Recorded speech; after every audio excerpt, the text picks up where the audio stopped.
Bismillahirrahmanirrahim. Assalamualaikum warahmatullahi wabarakatuh. Alhamdulillahirabbil alamin. Assalatu wassalamu ala Rasulillah wa ala alihi wa sahbihi ajma'in. Faya ayyuhat talaba, nuwasil darsana fi al-balaghah.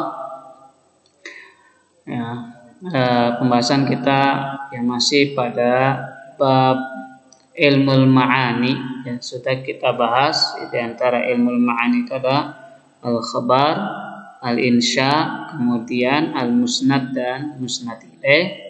Dan sekarang kita akan membahas al-qasar. Kita akan bahas al-qasar. Adapun pembahasan kita di al-qasar ini, yaitu yang akan kita bahas adalah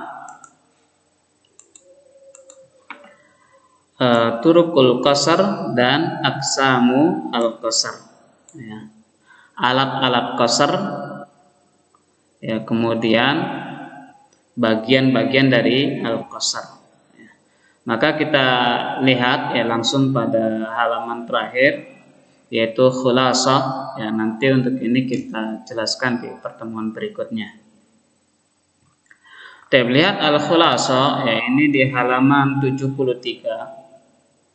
Al-khulasah. Yang pertama kita mengenal arti al-qasar. Maka di sini dikatakan arti al-qasar adalah takhsisu amrin bi akhar. Mengkhususkan perkara kepada yang lain. Jadi arti dari al-qasar itu adalah mengkhususkan perkara kepada yang lain bi ihda turukil qasri al-ma'rufah, dengan salah satu alat al-qasar. Dengan salah satu alat al-qasar. Jadi al-qasar ini adalah mengkhususkan satu perkara kepada yang lain dengan menggunakan salah satu alat al-qasar yang sudah diketahui. Artinya alat al-qasar ini sudah bukan sesuatu yang baru. Contoh misalnya dalam bahasa Indonesia, kita mau mengkhususkan buah apel, misalnya kita mengkhususkan buah apel di Purwakarta.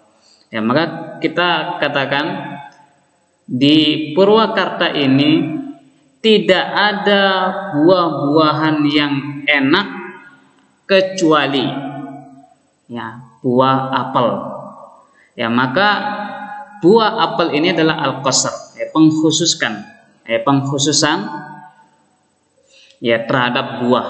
Jadi semua buah yang ada di Purwakarta misalnya itu tidak ada yang seenak buah apel yang ada di Purwakarta. Maka ini namanya al-qasar. Contoh lagi misalnya dari al-qasar pengkhususkan. Misalnya kita mau mengkhususkan orang cantik, mengkhususkan kecantikan kepada perempuan bernama misalnya Aisyah. Jadi kita mau mengkhususkan kecantikan kepada perempuan bernama Aisyah. Maka kita katakan tidak ada perempuan yang cantik di kota ini kecuali Aisyah. Jadi mengkhususkan cantik kepada Aisyah. Maka ini adalah al-qasar namanya. Jadi mengkhususkan perkara kepada yang lain dengan salah satu alat al-qasar. Alat al-qasar di sini apa? Kecuali. Tidak ada buah-buahan yang bagus di Purwakarta ini kecuali buah apel. Maka kecuali ini adalah namanya turukul qasar. Alat yang untuk mengkhususkan. Jadi sekali lagi al-qasar artinya mengkhususkan perkara kepada yang lain dengan salah satu alat al-qasar yang sudah diketahui. Turukul qasri al-masyhur arba'. Sekarang kita lihat alat al-qasar yang dikenal itu ada 4. Ini dalam kaidah bahasa Arab, bukan kaidah bahasa Indonesia. Jadi turukul qasar dalam bahasa Arab itu ada 4. Yang pertama an-nafyu wal istitsna, yaitu menggunakan kata tidak dan kecuali. Ya, an-nafyu, ya di antara huruf an-nafyu ada ma an-nafi, ya ma an-nafiya, kemudian ada la an-nafiya, ya ma yang berarti tidak, la yang berarti tidak. Kemudian pasti kalau ada kata tidak, ya pasti di sini ada al-istisna, pengecualian. Ya. Misalnya Allahu la, ya ini an-nafyu, ya la an-nafyu. Ilaha illa, ya illa al-istisna hu, ya illa huwa. Baik. Kemudian yang kedua, selain an-nafyu wal istisna, ada kata innama. Ya. Innama, ya innama sesungguhnya hanya ini, ya. Kalau kita artikan innama ini sesungguhnya hanya ini. Misalnya innama, dalam ayat dikatakan innama yatadzakkaru ulul albab, ya. Sesungguhnya hanya, ya, ulul albab itu, ya orang-orang yang memiliki akal itu yang berpikir. Jadi sesungguhnya hanya, ya hanya orang-orang yang berakal itu yang berpikir. Dan kemudian yang ketiga adalah takdimu ma haqquhu at-ta'khir, mendahulukan yang sebenarnya dia haknya berada di akhir kata. Jadi yang tadinya misalnya statusnya sebagai maf'ulun bi, ya maf'ulun bi ya di akhir, ya setelah adanya fi'il fa'il, ya kemudian baru maf'ulun bi. Tapi ini kemudian dikedepankan. Ya, ini namanya takdim ma haqquhu at-ta'khir. Dan ini juga yang menyebabkan itu bisa menjadi al-qasar, pengkhususan. Ya. Atau misalnya mubtada dan khobar, ya mubtada ya di awal, khobar di akhir. Kemudian ditarik, ya khobar menjadi awal, kemudian mubtadanya jadi akhir. Ya ini makanya ini juga bisa disebut takdim ma haqquhu at-ta'khir. Artinya pengkhususkan, ya karena mengkhususkan sesuatu sehingga itu didahulukan. Ya contoh misalnya takdim ma haqquhu at-ta'khir, ya kata iyyaka na'budu. Ya, iyyaka ini adalah maf'ulun bi yang seharusnya diletakkan setelah kata na'budu. Ya, tapi ketika ini ya maf'ulun bi ini dikedepankan, ya berada pastinya di depan, maka ini ada pengkhususan. Ya, maka ya artinya pun hanya kepadamu, ya na'budu kami beribadah. Ya, bukan na'buduka, ya tapi lebih kepada pengkhususan. Ya, jadi ada an-nafyu wal istisna, ada innama dan ada takdim, ya ma haqquhu at-ta'khir. Kemudian yang keempat, yang terakhir, ya, dari huruful qasar itu ada al-'athaf, lam, la, ya tadi ada la an-nafiyah, ada la al-'athaf, ya kemudian ada bal al-'athaf dan lakin. Ya, ada la, bal, lakin. Ya. Tetapi kata ini ya baru bisa digunakan bal, lakin setelah ada kata an-nafiyah. Ya. Setelah ada kata an-nafiyah. Ya misalnya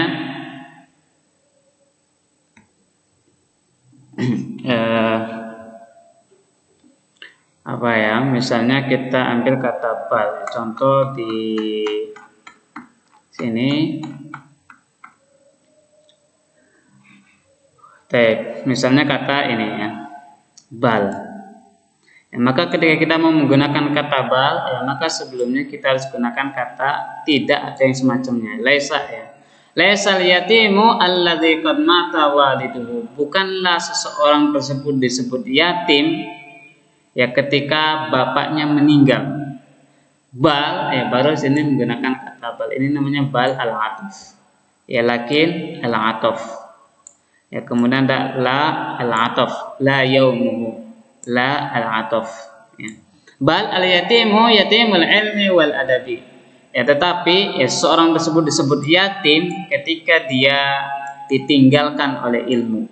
Jadi bukan ditinggalkan oleh bapaknya, ya. Tapi ketika ditinggalkan oleh ilmu sehingga orang tersebut menjadi orang yang bodoh, ya ini disebutnya yatimun ilmi.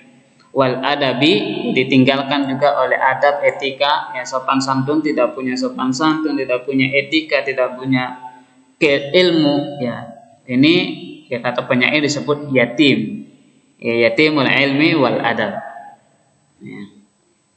Jadi kalau mau gunakan kata bal, ya gunakan kata bukan atau tidak, ya lakin, ya, lihat sebelumnya adalah tidak, ya. Dan kita kembali ke al-khulasah.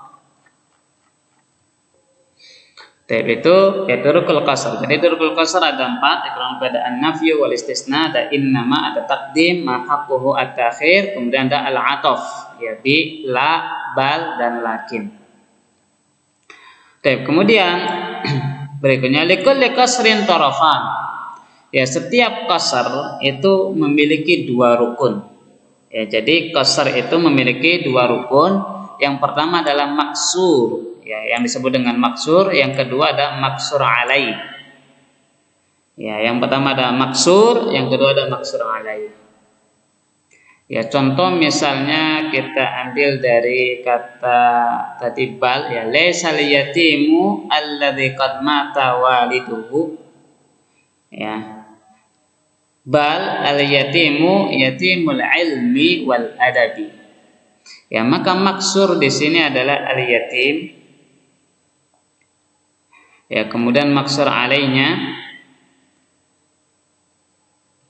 yatimul ilmi wal adab. Tapi ini nanti kita akan bahas di pertemuan berikutnya. Ya. Kemudian, ya, jadi qasar memiliki 2 rukun, ada maksur dan ada maksur alai. Kemudian pembagian al-qasr berdasarkan 2 rukun.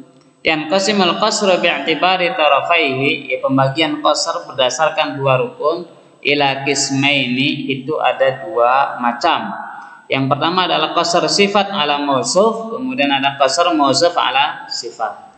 Ya sifat nantinya antum sudah tahu, ya sifat mausuf itu yang disifati. Contoh misalnya qasr sifat ala mausuf, ya artinya sifatnya dulu didahulukan baru mausufnya. Ya contoh misalnya innama yatadzakkaru ulul albab. Yatadzakkaru, ya berpikir, ya mikir, ini adalah sifat.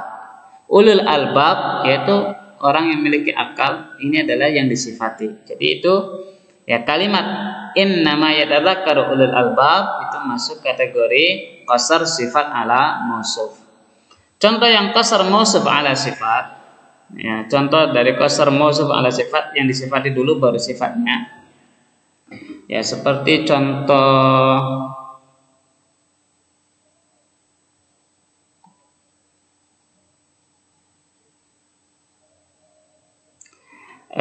iyyaka na'budu, ya. Iyyaka, ya ini hanya kepadamu, ya maksudnya kepada Allah, ini adalah mausuf yang akan disifati dengan apa? Dengan sifat ibadah, na'budu, ya sifat ibadah. Ya maka kata, ya kalimat iyyaka na'budu ini namanya masuk kategori kalimat qasr mausuf ala sifat. Ya. Jadi qasr berdasarkan 2 rukun, 2 rukunnya itu terbagi menjadi 2. Ada qasr sifat ala mausuf, ada qasr mausuf ala sifat. Ya, insyaallah ini kita akan bahas lagi di pertemuan yang akan datang berikutnya. Ya, jadi sekali lagi, ya arti qasr adalah pengkhususan, ya. Pengkhususkan perkara kepada yang lain dengan salah satu turukul qasr, ya alat qasr yang sudah diketahui. Ya turukul qasr ada 4 yang masyhur, ini berdasarkan kaidah bahasa Arab, ya ada an-nafyu wal istisna. Nafyu, ya seperti la an-nafiyah arti tidak, ya ma an-nafiyah, al-istisna seperti illa, ya kemudian innama, kemudian takdim ma haqquhu at-ta'khir, yang mendahulukan yang seharusnya dia berada di akhir. Ya kemudian al-'athaf, ya adalah bal dan lakin. Kemudian ya rukun qasar ada 2, ada maksur dan ada maksur alai. Ya kemudian yang terakhir ya qasar berdasarkan rukunnya, itu terbagi menjadi dua, ada qasar sifat ala mausuf dan ada qasar mausuf ala sifat. Baik, ya itu saja dulu. Jangan panjang-panjang, kita cukupkan. Syukran lakum wa jazakumullahu khairan ala husni ihtimamikum wa husni istima'ikum, fa barakallahu fikum. Assalamualaikum warahmatullahi wabarakatuh.